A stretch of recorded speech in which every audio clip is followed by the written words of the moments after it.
सारे कांग्रेसी, सारे बीजेपी वाले, सारे लोग आम आदमी पार्टी में शामिल होंगे। कस्तूरबा नगर विधानसभा से एक बहुत मजबूत चेहरे रमेश पहलवान जी और उनकी धर्मपत्नी कुसुमलता जी आज वो अपना भारतीय जनता पार्टी छोड़कर आज आम आदमी पार्टी में आ रहे हैं।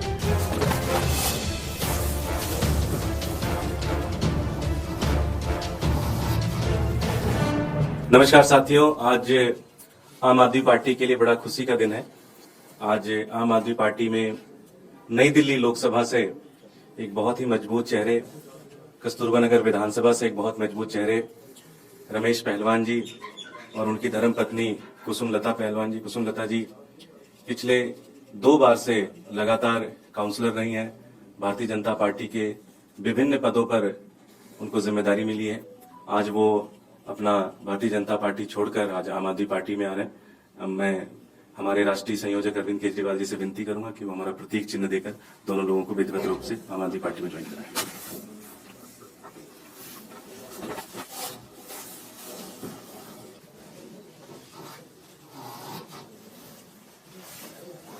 आज मुझे रमेश पहलवान जी और उनकी धर्मपत्नी और अपने इलाके की काउंसलर कुसुमलता जी को आम आदमी पार्टी में वापस शामिल कराने में बेहद हर्ष और खुशी हो रही है।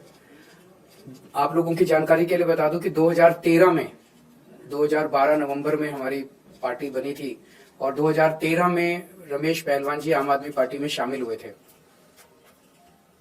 उसके बाद 2017 तक आम आदमी पार्टी में रहे। किसी कारणवश, जो भी कारण रहे, फिर ये आम आदमी पार्टी इन्होंने छोड़ दी और आज 7 साल के बाद इनकी घर वापसी हो रही है। तो मैं तहे दिल से दोनों का स्वागत करता हूं। आप अगर उस इलाके के लोगों से पूछें तो आपको पता चलेगा कि रमेश जी और कुसुमलता जी किस तरह से 24 घंटे अपने लोगों के बीच में रहते हैं। किसी का भी सुख दुख हो, छोटे से छोटे व्यक्ति का सुख दुख हो, हर एक के सुख दुख में ये सबसे आगे रहते हैं। और रेसलिंग के क्षेत्र में, स्पोर्ट्स के क्षेत्र में रमेश पहलवान जी कई संस्थाओं के भी अध्यक्ष और मेंबर हैं और इन्होंने काफी अहम भूमिका दिल्ली के स्तर पे निभाई है। और कुसुमलता जी 2 बार पार्षद रही हैं और पार्षद रहते हुए बीच में 5 साल एससी सीट हो गई थी जिसकी वजह से वो नहीं लड़ पाई, लेकिन उसके बावजूद इनको दोबारा भारी समर्थन मिला। इसी से जाहिर है कि ये अपने क्षेत्र में कितनी लोकप्रिय हैं। तो मैं इनका वापस स्वागत करता हूं और मुझे लगता है कि इनके आने से आम आदमी पार्टी को उस क्षेत्र में काफी मजबूती मिलेगी। बहुत बहुत शुक्रिया।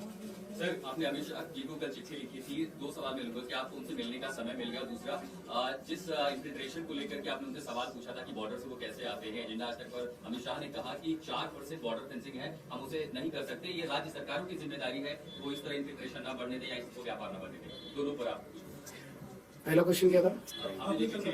मैंने कल चिट्ठी लिखी थी अमित शाह जी को और दिल्ली के अंदर कानून व्यवस्था बहुत ज्यादा खराब होती जा रही है। दिल्ली में व्यापारियों को खुलेआम फिरौती मिल रही है, व्यापारियों को व्यापार करना मुश्किल होता जा रहा है। आप लोगों की जानकारी के लिए बता दूं, दिल्ली में औसतन डेली 17 बच्चे गायब हो रहे हैं, 17 बच्चे किडनैप हो रहे हैं, कोने कोने में नशा बिक रहा है, महिलाओं का घर से निकलना मुश्किल हो गया है, सड़क पे चलो तो फोन छीन के भाग जाते हैं। ऐसे में मैं उनसे मिलके उनके साथ चर्चा करना चाहता था, अपने सुझाव देना चाहता था, उनकी व्यूज जानना चाहता था कि दिल्ली को कैसे सुरक्षित किया जाए। अभी तक मुझे अपनी चिट्ठी का कोई जवाब नहीं मिला और ना ही उनसे मिलने का समय मिला है। दूसरा, आप जो कह रहे हैं, आपने ये कहा कि अमित शाह जी ने कहा है कि इंडो बांग्लादेश बॉर्डर की निगरानी करना राज्य सरकार की जिम्मेदारी है। मैंने उनका ये बयान सुना नहीं है, लेकिन मैं आशा करूंगा कि कोई भी यूनियन होम मिनिस्टर ऐसा बयान शायद ना दे कि देश के बॉर्डर की सुरक्षा करना राज्य सरकार की जिम्मेदारी है। 4% बॉर्डर है, सबको फेंस नहीं किया जा सकता, तो राज्य सरकारों की जिम्मेदारी है। कोई मैं फिर से यही कह रहा हूं, आप ये कह रहे हैं कि उन्होंने ये कहा कि जो अनफेंस्ड बॉर्डर है उसकी सुरक्षा करने की जिम्मेदारी राज्य सरकार की है। मैं समझता हूं शायद कोई भी जिम्मेदार यूनियन होम मिनिस्टर इस किस्म का बयान नहीं देगा। इंडो बांग्लादेश बॉर्डर 4000 किलोमीटर है। उस 4000 किलोमीटर में से 3000 किलोमीटर मुझे बताया गया कि फेंस्ड है, 1000 किलोमीटर अनफेंस्ड है। लेकिन जो रोहिंग्या और बांग्लादेशियों का भारत के अंदर घुसना हो रहा है वो हर तरफ से हो रहा है। जो अनफेंस्ड है वहां से भी हो रहा है और जो फेंसिंग है उस पर 2 तख्ती लगा के और उसके ऊपर कूद के आ जाते हैं। तो भारत सरकार कर क्या रही है? क्या भारत सरकार खुलेआम ये एक्सेप्ट कर रही है कि वो देश के बॉर्डर्स की सुरक्षा करने में नाकाम है?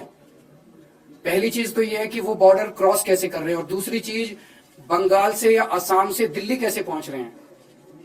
और केवल दिल्ली नहीं, इन्होंने झारखंड में कहा कि झारखंड में भी रोहिंग्या रह रहे हैं, पूरे देश में। तो क्या उनको सुनियोजित तरीके से वहां से ट्रांसपोर्ट करके देश के अलग अलग भागों में बसाया जा रहा है?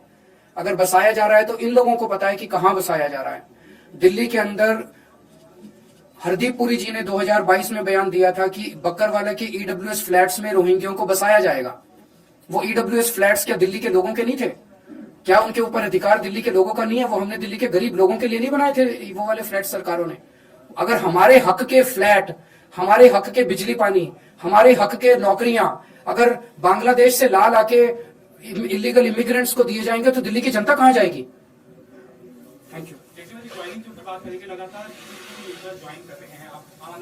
दिल्ली के सारे अच्छे लोग ज्वाइन कर रहे हैं। और जैसा मैं हमेशा कहता हूं, मेरा एक सपना है कि एक दिन दिल्ली के 2 करोड़ लोग, सारे कांग्रेसी, सारे बीजेपी वाले, सारे लोग आम आदमी पार्टी में शामिल होंगे।